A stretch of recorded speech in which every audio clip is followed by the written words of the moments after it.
حضرت سیدنا ذوالنون مصری رحمۃ اللہ علیہ فرماتے ہیں کہ ایک مرتبہ دوران سفر مجھے شدید پیاس لگی تو میں پانی کی تلاش میں ساحل کی طرف چل دیا۔ اچانک میں نے ایک شخص کو دیکھا جس نے حیا اور نیکوکاری کی چادر کو اپنا لباس بنا رکھا تھا اور گریہ زاری اور افغاں کی قمیض زیب تن کر رکھی تھی۔ وہ ساحلی سمندر پر کھڑا نماز ادا کر رہا تھا۔ جب اس نے سلام پھیرا تو میں اس کے قریب گیا اور اسے سلام کیا تو اس نے کہا، اے ذوالنون، تم پر بھی سلامتی ہو۔ میں نے پوچھا کہ اللہ عز و جل آپ پر رحم فرمائے، آپ نے مجھے کیسے پہچانا؟ اس نے جواب دیا کہ میرے دل سے نور معرفت کی شاہ تمہارے دل کی نور محبت کی سطح پر ظاہر ہوئی تو میری روح نے اسرار کے حقائق کے ذریعے تمہاری روح کو پہچان لیا اور میرا باطن اللہ عزیز و جبار عز و جل کی محبت میں تمہارے باطن سے الفت کرنے لگا۔ میں نے پوچھا کہ میں آپ کو تنہا دیکھ رہا ہوں۔ جواب دیا کہ اللہ عز و جل کے علاوہ کسی سے انس رکھنا دراصل وحشت ہے اور اس کے علاوہ کسی پر بھروسہ کرنا ذلت کا باعث ہے۔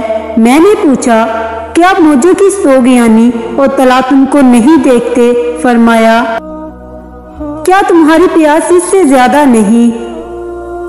میں نے کہا ہاں۔ تو انہوں نے اپنے قریب ہی ایک جگہ پر پانی کی موجودگی کا بتایا۔ پھر میں جب پانی پی کر لوٹا تو میں نے انہیں بلند آواز سے روتے ہوئے پایا۔ میں نے کہا کہ اللہ عز و جل آپ پر رحم فرمائے، آپ کو کس بات نے رلایا؟ فرمایا، اللہ عز و جل کے کچھ بندے ایسے ہیں جنہیں اس نے اپنی محبت کا ایسا جام پلایا ہے جس نے ان سے آرام کی لذت چھین لی ہے۔ میں نے کہا کہ اللہ عز و جل آپ پر رحم فرمائے، مجھے اللہ عز و جل سے محبت کرنے والوں کی علامات بتائیں۔ فرمایا، یہ وہ لوگ ہیں جو عبادت میں مخلص ہوئے تو اللہ عز و جل نے انہیں ولایت کے ساتھ خاص فرما دیا، اور یہ اللہ عز و جل سے ڈرتے رہے تو اس نے ان پر دلوں کا نور کھول دیا۔ میں نے پوچھا، محبت کی کیا علامت ہے؟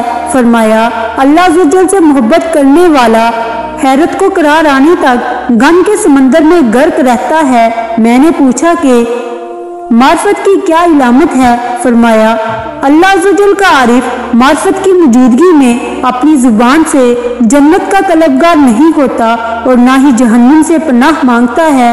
وہ اللہ عز و جل کی معرفت حاصل کر لیتا ہے تو اس کے علاوہ کسی کو بڑا نہیں سمجھتا۔ پھر انہوں نے ایک زوردار چیخ ماری اور ان کی روح قفس عنصری سے پرواز کر گئی۔ میں نے انہیں اسی جگہ دفنایا جہاں ان کا انتقال ہوا تھا۔ پھر میں واپس لوٹ آیا۔ اللہ کی ان پر رحمت ہو اور ان کے صدقے ہماری مغفرت ہو، آمین، بجاہ النبی العالمین صلی اللہ علیہ وآلہ وسلم۔ گناہوں کی میل کو آنسوؤں کا پانی ہی دھو سکتا ہے۔ گناہوں کی دلدل سے وہی نکل سکتا ہے جو گڑی بھر کے لیے اپنے دل کو متوجہ کر کے دیکھ لے، شاید وہ نصیحت کے اثر سے لوٹ آئے۔ میں کب تک تیرے سامنے نصیحت کے صحیفے پڑھوں؟ اللہ کہ میں تجھے اس پر کان دھرنے والا نہیں سمجھتا، مگر گناہوں کا دن کتنا منحوس ہے اور فرما برداری کا دن کتنا پسندیدہ ہے، اور ہر سعادت کی گھڑی میں توبہ کرنے والوں کی رفاقت طلب کر اپنے محبوب رب عز و جل کی رضا کے لیے نیکیوں کے تازہ پیغام بھیج اور ان کے مقبول ہونے کی تمنا کر، کیونکہ تقویٰ کا چراغ ہی راستہ کی رہنمائی کرتا ہے۔ کتنے لوگ غفلت کے اندھیروں میں بھٹک چکے ہیں اور تیرا حال کتنا برا ہے، لہٰذا اپنی مردہ دلی، بصیرت کے اندھے پن اور رکاوٹوں کی کثرت پر رو کہ جب زمانے، بڑھاپے اور کمزوری کی نصیحت تجھ پر اثر انداز نہیں ہوتی تو کیا کرے گا؟